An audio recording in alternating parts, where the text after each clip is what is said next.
कई सारे स्टूडेंट्स का क्वेश्चन है कि यूपीपीसीएस प्री में कितने सवाल अटेम्प्ट करे जाएं कि कट ऑफ हर हाल में निकले। पहली बात तो ये समझिए कि भाई आप ना तो परमात्मा है, ना आप अंतर्यामी है कि क्या चीज होने वाली है भविष्य में वो आप पहले ही से जान लोगे, है ना भाई।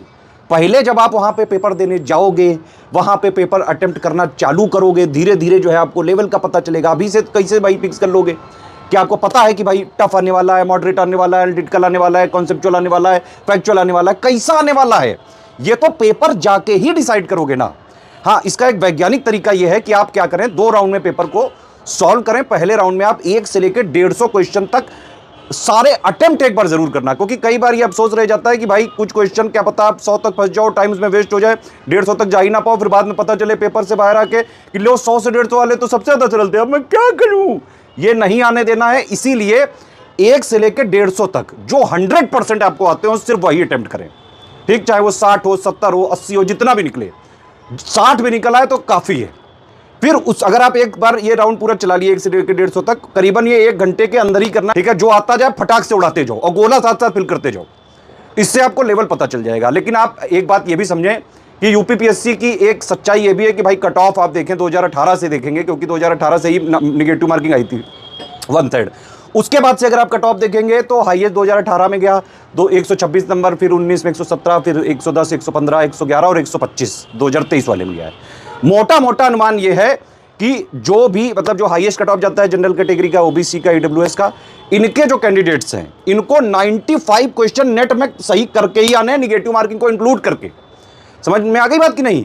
तो 95 नेट में निकलना चाहिए। 4-5 क्वेश्चन अपना आयोग अपनी झोली में डाल लेगा, वो सब ध्यान में रख के इसीलिए 105 का टारगेट लेके चलें नेट में, तब जाके कहीं 95 तक जो है नेट में आएगा, तब कट ऑफ क्लियर होने के चांसेस रहेंगे। तो अगर आपके पहले वाले जो है राउंड में करीबन 60-70 निकल गए और सेकंड वाले राउंड में फिर एक बार देखिए, पहला पेपर में क्या होता है, आप पढ़ाई चाहे साल भर कुछ भी कर लो, पेपर के दिन जाके ही असली स्मार्टनेस, असली स्टूडेंट आपकी जो है पहचान में आती है कि आप कितने स्ट्रांग स्टूडेंट हैं। कई लोग तो पेपर से पहले ही आगे मार रहे हैं कि चल मिला बीमार हो गया हूं, मैं जा नहीं पा रहा हूं, मेरी उंगलियां फलक रही हैं, चल मेरा दिमाग ही चल भूला है, चल मैं एक सब्जेक्ट पढ़ रहा हूं दूसरा भूला जा रहा हूं।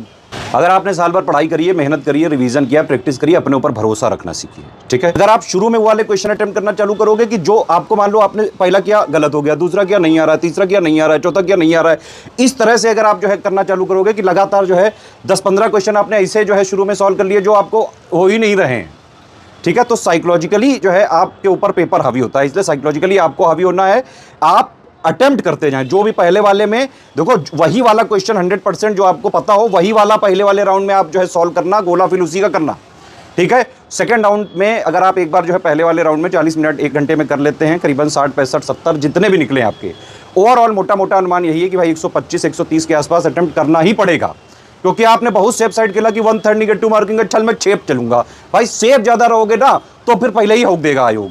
ज्यादा सेफ के चक्कर में सिर्फ 60 ही करे तो फिर तो आप पहले ही रेस से बाहर हो, है ना, फिर तो कोई मतलब ही नहीं है एग्जाम देने का सीसेट वाला। तो इसीलिए ये मान के चलना है कि भाई देखो पिछले 6 सालों का कट ऑफ आप देख लो, 18, 19, 20, 21, 22, 23, है ना, उससे आपको ये तो अंदाजा लग ही जा रहा है कि 125, 130, 100 किसी तरह 125-30 तक का टारगेट रखना है जनरल, ओबीसी, ईडब्ल्यूएस वालों को, ठीक है। SC ST वाले जो है 120 का टारगेट लेके चलें। और सेकंड वाले राउंड में जो है अगर आपने प्रैक्टिस वगैरह करी, रिवीजन करा है, तो एलिमिनेशन ट्रिक लगाएं, स्मार्ट एलिमिनेशन, स्मार्ट गेसिंग वगैरह जो आपने टेक्निक यूज करी है, रिवर्स इंजीनियरिंग, ये सब चीजें यूज करें एग्जाम में।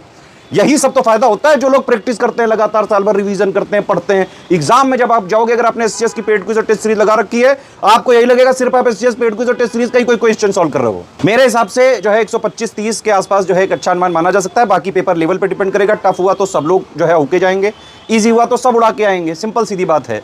वहां जाके एग्जैक्ट जो है कंडीशन देखिए, उसके हिसाब से, सिचुएशन के हिसाब से आप डिसीजन लें। लेकिन ये समझ लो कि पेपर में छोड़ना सिर्फ वही क्वेश्चन है जो बिल्कुल ही जिसका सर पर कुछ ना पता हो। जिंदगी में पहली बार अगर कोई ऐसा क्वेश्चन आप देख रहे हो जिसके शब्दों में से कोई आपको आता ही नहीं है, पहली बार वो वर्डिंग ही सुन रहे हो, उसी को छोड़ना। यहां पर रिस्क लेनी ही पड़ेगी क्योंकि कट ऑफ का जोन जो है ज्यादा ही है, ठीक है। और अगर आप 125-30 तक जो है उससे कम अटेम्प्ट करोगे तो रिस्क का जोन जो है बढ़ सकता है, ठीक।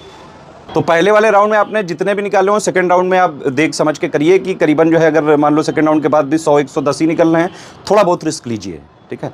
बिना नो रिस्क नो गेन।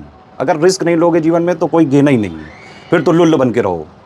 चलो जाओ, जीवन की सच्चाई पता चल गई, कट ऑफ उड़ा के आओ, चलो जाओ जाओ खेलो।